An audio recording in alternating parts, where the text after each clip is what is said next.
Welcome to Let's Do Coffee. I'm Tony Perrin. We're bringing you the show from a very special location today, the gorgeous Intercontinental Sydney.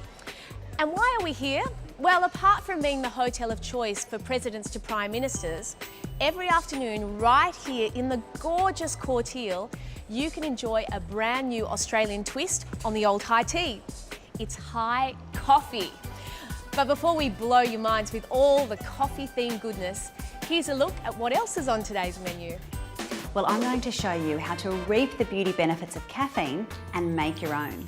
Oh, so this is the high coffee experience here at Intercontinental Sydney. Today, we're going to show you how to make Australia's very own invention and welcome addition to the coffee world. Okay, so we've all heard of high tea, where society ladies gather to nibble dainty sandwiches and scones and down bottomless pots of tea. Well, the Intercontinental Sydney and Victoria Coffee have teamed up to create an afternoon tea with a difference. One that will entice coffee drinkers to experience their own sinful level of indulgence. It all starts with sweets and an espresso martini. Well, while I kick back and enjoy a sip and a bite, here's Dan Levitas with a great story about the long hours and hard work that go into building a successful local cafe. Having run a cafe and working as a business broker, I see lots of people that are thinking of starting their own cafe. They have these romantic notions of sitting around, sipping lattes and chatting with customers. But in reality, they never understand the amount of hard work that goes into running a successful business. So, what's the secret? Let's talk to two people who know.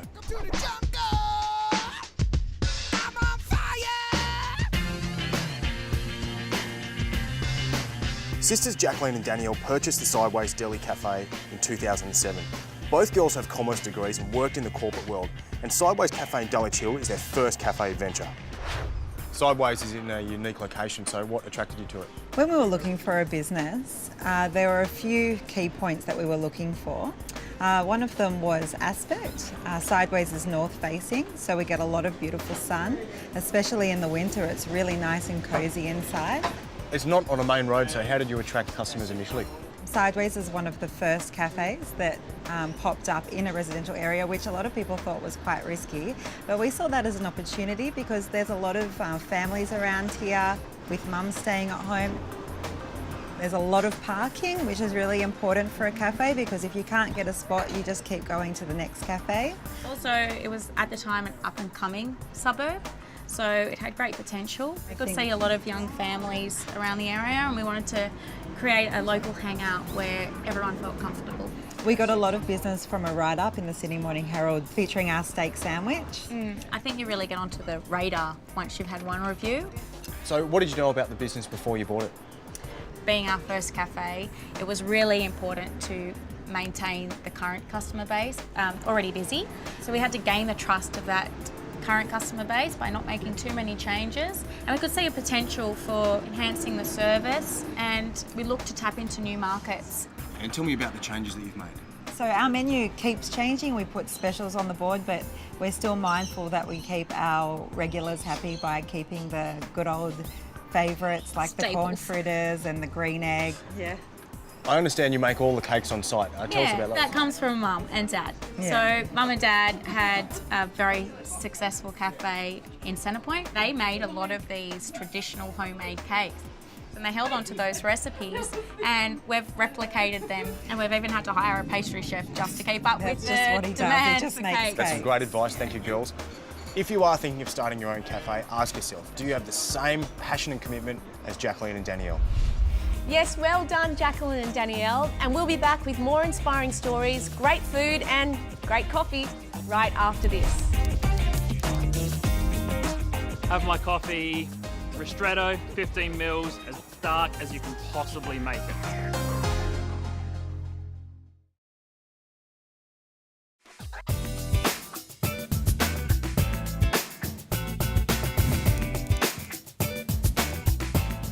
I have a soy flat white, and that's only because that's how my mum has it, but I didn't take up coffee till I was 30.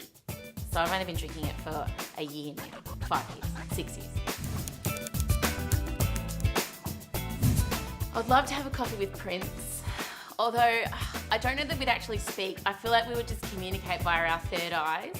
The room would have to be purple velvet. I have loved Prince since I knew about music. My dad looks a little bit like Prince with the afro and the moustache. He's quite small. Because Prince is a genius, and I would just to be around him, just to smell him. I wonder what Prince smells like also. Is that strange? Probably is. My most treasured possession. One's really, really superficial and the other one's not so much. I have a Chanel handbag. I only have one designer handbag that's real, not bought in Phuket. And it gets kept under my bed and it's on the insurance form. The other thing is much better. It's a brooch my grandmother left me of a dragonfly, and I pop it on whenever I'm heading out somewhere special, because she never left the house without lipstick and a brooch, so I pop my brooch on. So 2 things that I would, and my children, obviously, my 2 beautiful children. Whoops, I should have said them first.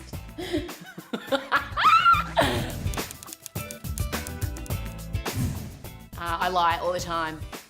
I enjoy lying. I think it's essential to human survival. I lie to my husband. I lie to my kids. I tell them I don't have a favourite. Of course I love you equally, just one more equally than the other. I think lying is essential, and anyone who says they don't lie is a liar. We all lie. We all lie to make life easier for ourselves. Plus, I'm a stand-up comic. Most of the time I'm lying on stage. That is not true. I'm a terrible liar. The thing I would change about myself. No, I'm super impatient, which gets me in trouble. It ruins things. I can't even paint my nails because I can't wait for it to dry. My impatience is something that has got in the way a lot, and I ruin things with it. So I would like to just be someone who is totally zen about everything. Nothing ever bothered me because everything bothers me. So I'd like to be more patient. I value loyalty in my friends above anything else. The friends I've had for a long time, and I'm very busy and I don't get to see my friends that often, so I need them to stick with me. I need them to just know that I love them, even if we haven't spoken in 6 weeks, I'm there. If your dog dies, you call me. I often rate my friends on who I would call if my dog died. That's the depth of, the number one thing absolutely is loyalty. Well, I've just come off a very successful Melbourne Comedy Festival for my show The Mother Lode, and I'm about to hit Perth and Sydney. I'm always writing. I write every day on my blog, mrussiano.com.au. Thank you for asking. And of course, raising my children. I'm always working on that. And being a better person and world peace. Thank you.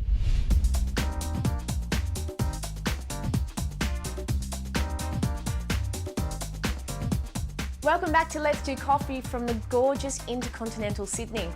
I'm now joined by one of the creatives behind the High Coffee, Tamas Palmer, the Director of Culinary at the hotel. Thanks for joining us. Thank you, Tony. I'm very happy to be here. Tell me what the inspiration behind the High Coffee is. Cafe is kind of part of our life, and we grow up with it. I had a chance very early to use a percolator. Mom, very old percolator, was really old, 10 years old. And we did our morning cafe with it. And Mom always gave us a little goodie every morning, which was a beautiful, nice sugar cube where we put into the Nespresso and put a drop of lemon juice on it. And this trait inspired the High Coffee as playing around with the flavors of coffee, of sweet and sourness, creating just an incredible balance. Interesting. So, is there a secret to matching food with coffee? Oh yes, of course. It's studies on it, how you can match food with coffee. I do believe that 3 basic flavors are very exciting, which is bitterness, sweetness and sourness. So we created a journey through the High Coffee experience that aligning these flavors with each other and balancing them. So what do we have here today? Oh, so this is the High Coffee experience here at Intercontinental Sydney. So we have our cafe mag. We also have a macaroon with some passion cassis chocolate. We have a beautiful, crunchy basil pavlova. We also have our most favorite popping candy peanut butter chocolate bar. This one here? Which would be this one. And if you put it in your mouth, it pops, the popping candy. So it's quite an interesting experience. The surprise crisp ball. So we took the cherry juice and we put that into liquid nitrogen. Yeah. So it's becoming hard and solid. And we coat it into a beautiful, nice 75% chocolate. So you have this liquid closed up in this beautiful bowl. And afterwards, we roll that into a fairy floss powder. So if you put it in your mouth, it's gonna hit you with the sugar, but also if you bite on it, that's exploding in your mouth with all the cherry flavors, the cinnamon and the cardamom. We also have the Laugen bread roll, which as a child growing up with a Laugen bread, it's quite significant. Laugen is we call it in Australia the pretzel bread roll. And with a combination of the chicken and sweet corn salad, it just creates amazing flavor on your palate. Now let's talk about the coffees too. Yes, and we're playing here with the old times and the new times coffee making. So we have a classic espresso on the left-hand side, but on the other side we have a cold drip iced coffee where we filter through overnight, and the combination of warm and cold creates just a beautiful experience. And when did you decide that you wanted to be a chef? You know, if you're growing up a big family where all the siblings are boys, you have to take a lot of responsibility in the household. And I always got the kitchen duty. I came the time where I have to decide what I'm gonna do, and this was not even a question. I wanted to be a chef. As a chef and as a young chef growing up, did you ever think that you'd be creating something like this? It's growing up as a chef with the influences I went through all my career, it's very natural to come up with this idea. But no, I haven't thought that I'm gonna do that. But that's a beautiful experience now. It looks amazing. Thank you so much for that, Tamas. Tony, thank you very much. And if you'd like more info on the Intercontinental Sydney's amazing high coffee or anything else on the show, we're on Facebook at Let's Do Coffee TV. We're also on Twitter and Instagram, so you'll never miss the latest news and reviews from all our team and our friends at Let's Do Coffee.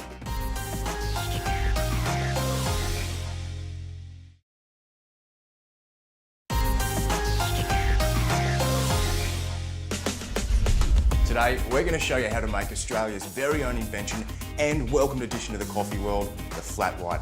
The flat white is similar to a latte, the only difference being the ratio of milk. There's a little bit less milk and there's a little bit less foam on top. Let's get started. As with every cup of coffee you make, you should flush your coffee machine and clean and dry the group handle. The next step is the coffee. Of course, we always recommend grinding fresh, though if you don't have a grinder available, the Harris Premium Ground Coffee is a great choice. Made with the finest medium roasted beans, this is the perfect blend to create a flat white with its delicate aroma and smooth taste. Scoop a good amount of coffee into the group handle. Then collapse once or twice to settle the coffee and sweep for a consistent dose. Tamp down on the group handle firmly to compress the coffee and ensure that the water that flows through will catch the coffee's flavour. Lock up the group handle into the machine. Now make your espresso shot. In a cafe, a flat white is normally served in a ceramic cup. But when you're making a work of art like this, why not show it off in a glass cup? And remember, make sure the glass is warm. Then purge the steam wand and put the tip of the wand just under the surface of the milk. It's important to have the milk chilled as this gives you more time to get the texturing right. Listen for this sound. And aim for a soft, velvety texture, not a cappuccino foam. Pour your milk slowly and pour one lap around the cup. This will crack the crema and keep the flavour profile consistent. And of course, add a little latte art on top if you like. There you go, follow these instructions closely and you should end up with a cafe style quality flat white right at home. Enjoy.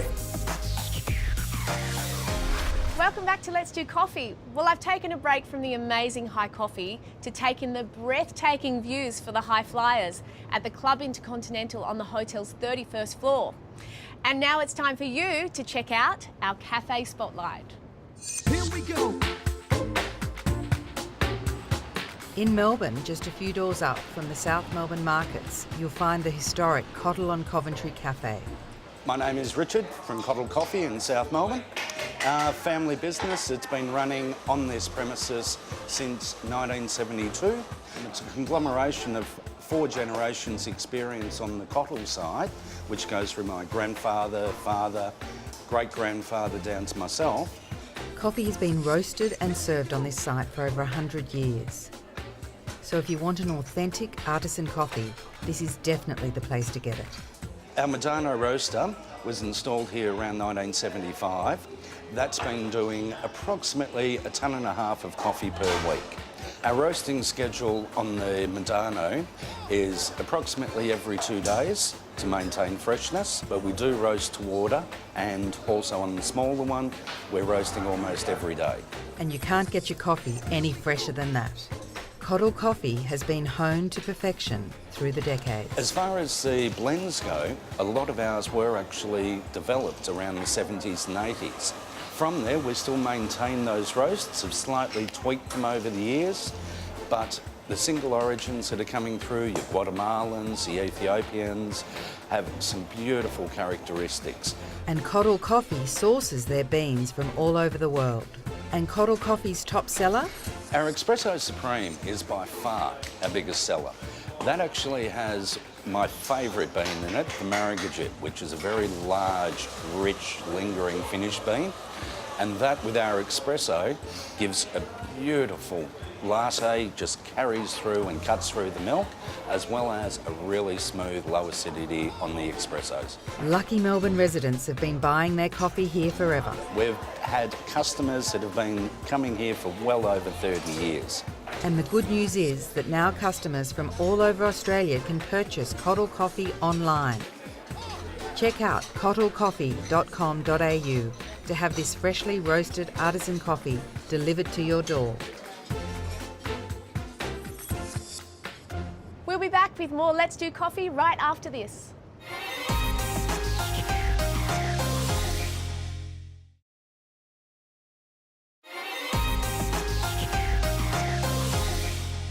Welcome back to Let's Do Coffee. We're here at the Intercontinental, Sydney's original high coffee experience. Well, today I've been enjoying coffee in all its glorious forms. But check out what else this little magic bean can do. Luxury cosmetic companies have known about the beauty benefits of caffeine for some time. It's often found in high-end skincare products like these because it reduces redness and it's an anti-inflammatory. Well, I'm going to show you how to reap the beauty benefits of caffeine and make your own. Coffee grounds are great for exfoliating the skin. Not so much for the face, but really fabulous for the arms, the legs, and those other cellulite areas. And the best news is it's really easy to make your own coffee scrub at home. First of all, you want to start with some used coffee grounds. The fresher the better. We'll add about 3 tablespoons in here. And then get some ground salt, or if you like, you can use some raw sugar. And then we need some olive oil, or if you like the aroma of coconut, definitely use coconut oil. There you go, and then all we do is we mix them all together until they make a nice, really creamy paste. And there you have it, a beautiful, natural, chemical and preservative-free body scrub, great for you and a great gift idea. Caffeine has great anti-inflammatory properties, which is why many luxury cosmetic brands like these actually add caffeine into their anti-puff eye cream. But sometimes I like to make a little treatment for myself at home, and it's really easy. All you need is a damp muslin cloth, and then we're going to scoop some coffee grounds into the cloth, scoop it up together like this, so we're making like a little money bag, and then we're going to dunk it in some water. Fold it up like this, pop that in the fridge for about 20 minutes, and then just sit back, relax, pop this underneath your eye, and I tell you what, it's the best pick-me-up for your skin. Used coffee grounds are great for the garden as well. Take a look at these camellias. Aren't they looking really healthy? Well, they're 40 years old and their leaves are rich and glossy and their trunks are really nice and thick. So what's the secret? Well, homemade fertiliser, and that's really simple to make. Just get some of your used coffee grounds and some dried old grass clippings, and your camellias and your other acid-loving plants like your gardenias, magnolias and azaleas are absolutely going to love it. The strong aroma of coffee may be so appealing to us, but some garden pests absolutely loathe the smell. So if you've got problems with ants, slugs or snails, simply sprinkle your grounds around your garden and that will keep them away. I also like to add some used coffee grounds to my compost. Not only does it help the compost to break down quicker, but it adds extra minerals and vitamins into the soil. And how about this? Any nasty scratches like this on your furniture? It's easily fixed. Mix up a paste of coffee grounds and olive oil and apply to the area. Let the paste dry, then gently buff over the top. You may have to do this several times to match the colour. So not only is coffee a great tasting daily treat, but you can recycle and reuse those old coffee grounds in many ways. Pretty amazing stuff. Well, we're just about at the end of the show. I've loved all the fabulous food and coffee, but there's no way I can go before I try the affogato. And there's no way you can go before we take a look at what's on the menu next week. Today we're coming to you from the incredible grounds of Alexandria. Class have so far mastered the art of extraction. An Arabica coffee plant is an attractive little plant perfect for balconies. He's a ne'er-do-well, he's a gambler, you know, he's up to no good, he drinks. Well, that's it for this episode of Let's Do Coffee. Thanks to all the team here at the Intercontinental Sydney. We've had a great time enjoying the high coffee experience. And we hope you get the chance to come here to enjoy it as well. So, what do you think? Should we catch up again soon for some more great food, meet some inspiring people, and another chance for us to Let's Do Coffee?